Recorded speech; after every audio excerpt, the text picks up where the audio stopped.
ಅಧಿಕಾರಿಗಳಿಗೆ ಬೆಳ್ಳಂಬೆಳಗ್ಗೆ ಲೋಕಾಯುಕ್ತ ಶಾಕ್. ಆದಾಯಕ್ಕಿಂತ ಹೆಚ್ಚು ಆಸ್ತಿ ಗಳಿಕೆ ಆರೋಪ.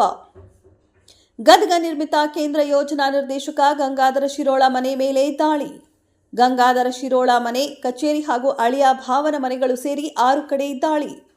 ಗದಗ ನಗರದ ಹುಡ್ಕೋ ಕಾಲೋನಿಯ ಗಂಗಾಧರ ಶಿರೋಳ ಮನೆ, ಗದಗ ನಗರದ ಅಳಿಯ ವಿಜಯ ಯಳಮೇಲಿ, ಭಾವ ನಾಗರಾಜ್ ಅಕ್ಕಿ, ಬಳ್ಳಾರಿ ಜಿಲ್ಲೆಯ ಹೂವಿನಹಡಗಲಿ ಎಸ್ ಶೆಟ್ಟರ್ ಹಾಗೂ ಹಾವೇರಿ ಜಿಲ್ಲೆಯ ಸಂಬಂಧಿಕರ ಮನೆ ಮೇಲೆ ದಾಳಿ. ಲೋಕಾಯುಕ್ತ ಎಸ್ಪಿ ಹನುಮಂತರಾಯ, ಡಿವೈಎಸ್ಪಿ ವಿಜಯ್ ಬಿರಾದರ ನೇತೃತ್ವದಲ್ಲಿ ದಾಳಿ. ಲೋಕಾಯುಕ್ತ ಅಧಿಕಾರಿಗಳಿಂದ ದಾಖಲೆಗಳ ಪರಿಶೀಲನೆ.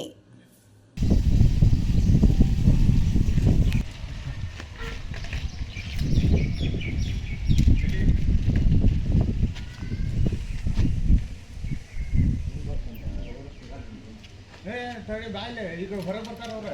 ನಿಮ್ಮ ಮುಂದೆ ಹೋಗ್ಬೇಡ, ಬಾಯಿಲೆ ಹೇಳ್ತಾನೆ ನಿಂಗಜನ. ಅಣ್ಣ ಒಳಗೆ ಹೋಗ್ಬೇಡ ಹೇಳ್ಯಾರ